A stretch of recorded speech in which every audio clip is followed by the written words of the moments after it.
Hey everyone, how are you? I want to talk to you before we start our challenge group about your measurements. I know, nobody wants to do it. And believe me, I was a non-believer. I never wanted to take my measurements.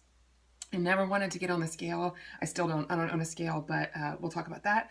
I never wanted to take pictures, but let me tell you something. I promise you, look into my little tired eyes. Promise you that you are going to be so happy that you did. Each one of these things, so weight, measurements, and pictures, in and of themselves, they're only each one tool. So many people, I think, in society today just depend on the scale. And let me tell you something about the scale. It's misleading. Okay, so you can starve yourself for 3 days and maybe lose a couple of pounds, but that doesn't mean anything about your health. What also happens, especially when people join challenge groups and you commit to 21 days, 30 days, 60 days, 90 days, whatever it is, you are exchanging body fat for muscle. So you could have dramatic changes in the inches of your arms or how your pants fit, and the scale might only move a little bit because you are literally exchanging fat for muscle. So please, please, please, please, please, please, please do not only depend on the scale. It is a factor, it is good, but please don't have that be your only measurement. So I wanted to talk to you about a couple of things. Measuring, how to measure, where to measure, and then also pictures. Okay, so I have this little measuring tape from like Joann Fabrics. I think it's 400 years old. I think it was passed down from my mom and her mom and somebody else's mom, but whatever. It costs like I don't know, a couple dollars or something, but invest in one. Don't use a tape measure. I've had people use tape measures and they're like, I can't figure out my measurements. Well, because you're trying to bend cardboard. What are you doing? So anyway, go invest a couple of dollars. So when you measure, it is very, very, very important to measure at the same place consistently. Okay, so I'm not going to go through all the measurements with you, but what I will tell you is, for example, your waist is an area that not everybody always gets right. So if you can see, there's sort of a natural smaller spot in your waist. I would go ahead and always measure in that spot. Okay, so you can see sort of further out, there is that spot. So I would go ahead and measure, in that spot every single time. I would also always measure your belly button because your belly button doesn't move, right? So maybe this spot moves a little bit, maybe it goes down a little bit as you lose weight, maybe it moves around, but always measure your belly button. So I know that the worksheet that I have provided for you says, measure your waist, measure your hips, measure your thighs, do all of those things, but don't be afraid to take 20 measurements, right? So keep taking them. So what I would say is I always start, it's upside down. It doesn't matter if it's upside down. I always start at my belly button. I'm not going to let you see the measurements of my waist. I always start right there and then I wrap around and then just check the mirror. So you can see right now this goes down a little bit. Just do your very best to make sure that it goes around straight and then, come all the way around and meet yourself in the middle. Now, don't suck it in and try to get it as tight as humanly possible because that's how we all want our first measurements to be as small as possible. But the reality of it is just turn it around, make sure that it fits, nicely, that it's not too tight, that it's not too loose. Just make sure that it's sort of just exact, okay? So you're going to do that at your belly button. Do it where your waist normally comes in, and then do it sort of on your natural hips, right? Which is right at the bone. Now, this is a hard one too because, for some people, you're high-waisted, you're low-waisted. When you go around at your hip, at the bone, it's hard, right? Like it moves up and down. Sometimes it sits up on your butt. Sometimes it goes down. Use a mirror, tie it around at your natural hip, and use a mirror and just look around before you measure and say, gosh, does that look relatively straight? Maybe you guys can figure out a perfect science. I cannot. So that's what you do here. Now, when you get to your legs, there's also sort of a natural spot where your leg goes in a little bit.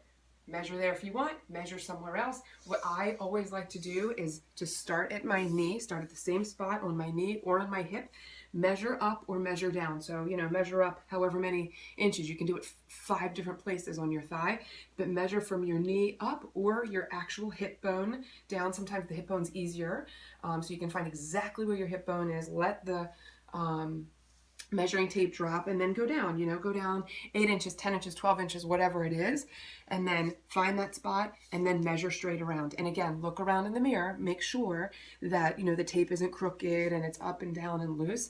Measure from that same spot and do that on both legs. My biceps and my quads are never the same. They're always at least a quarter to a half an inch different. So don't just measure one, measure both.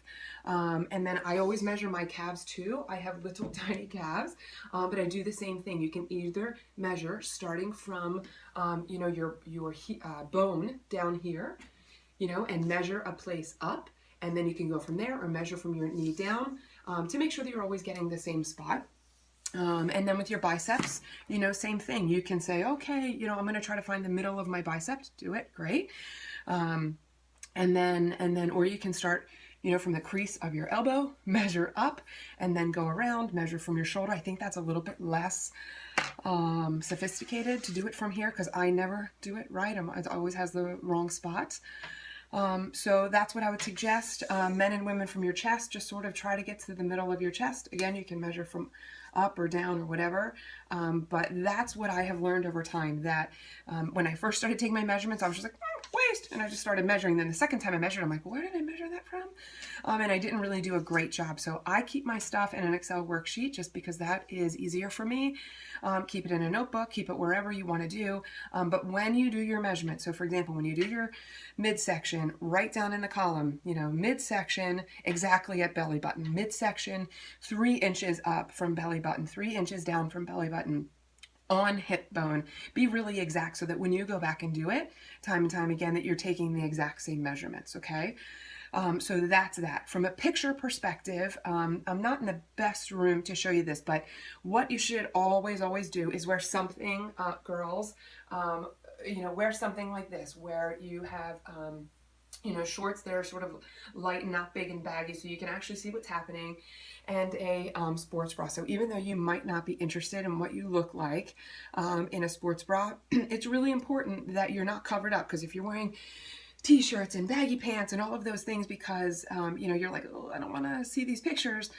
What's happening is you're not actually seeing what's happening. You're not seeing the changes. So make sure that you wear as little as possible. Men, I would suggest, I know you're not going to like this, but if you have, bike shorts and no top, do that. Or, a pair of lacrosse shorts, that's fine. Just make sure that it's not like bathing suit style where it's down past your knees. You want to see your quads. You want to see the definition. You want to see stuff that's happening. Okay. So, okay, so that's measurements. We've talked about the scale. And then from a picture perspective, go through the worksheet that I provided for you, or the Word document. And here's what I need you to do, right? So here's what, let me put this away. Here's what some of the poses look like. Always, I think, go in the exact same place, wear the exact same clothes. And then I always think that like a bathroom or a closet where you can get behind like a white door, voila, is really a good idea. So what you would want to do is get in front of the door. Again, this isn't the place that I always do it, but my house is full of people right now, so I'm down here in a spare bedroom. But you get the idea. I want you to stand in front of a plain background, right? So that door or a plain wall works perfectly, but just make sure you do the same place every time. Okay, so here are the poses, some of the poses, right? So I want you to stand in front of a plain wall or a door. Try to make sure there's not a lot of shadows and things. And then I want you to stand with your hands on your hips and your feet, I don't know, you can see your feet together, right? You're not like in jumping jack mode, or you're squatting, or any of that stuff. So just stand, feet relatively together and your arms out. You're going to take a picture. Most of us have iPhones, Samsungs, any of those things.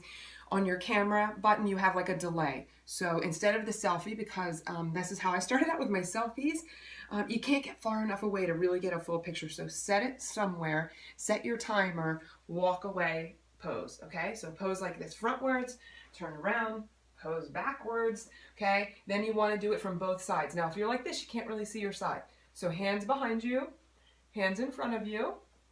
Same thing, other side, hands behind you, hands in front of you, okay? Always great to do a flex, throw those muscles up there, do a flex from the front, do a flex from the back so you can see everything that's happening. It's actually one of my favorite poses is the flex. I know it sounds ridiculous, but not only do you see your biceps, but you see your shoulder definition changing, you see your back definition changing. It's actually one of my favorite things. So flex both arms, Okay. And then what I really wish I did more of is close-ups, right? So you want to get a close-up of your face. I started with more chins than I currently have, and I never even thought about it until after I started taking my measurements and stuff periodically. I was like, oh my God, my face has changed. So don't give yourself like your model, like a Kardashian look. Dead on into the mirror, straight, side, whatever. Also take pictures of your midsection, the places that you don't want, your thighs, your calves, your butt, all of those different things, because let me tell you something, those are the places where the changes are going to take place, and you're not necessarily going to notice them and see them because you're going to be living with yourself day to day, and you're going to, eventually see some things in the mirror.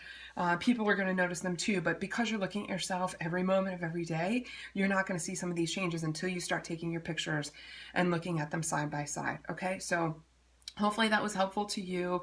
And again, all the places that you don't want. For me, it's this girl section, right? I'm like, oh man, I don't want to take that picture. And Lord knows I don't want anyone seeing them on my phone.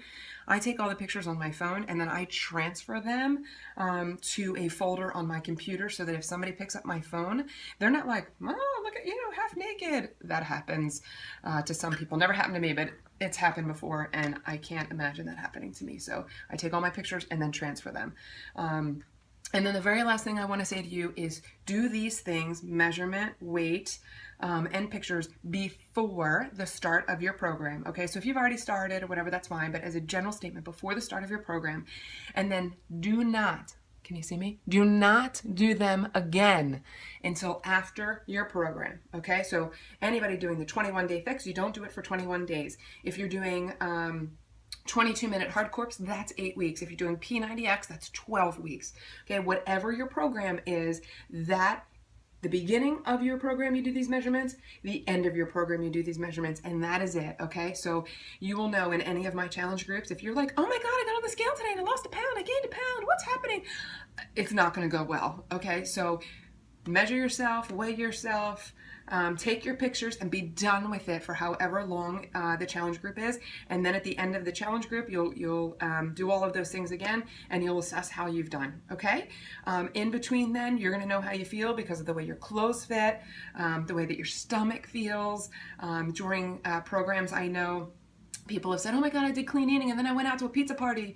Oh my God, it wasn't worth it. I felt awful. Those are going to be how it is that you're going to tell how you're feeling and whether or not you're losing weight and your body's changing and all of those things, okay?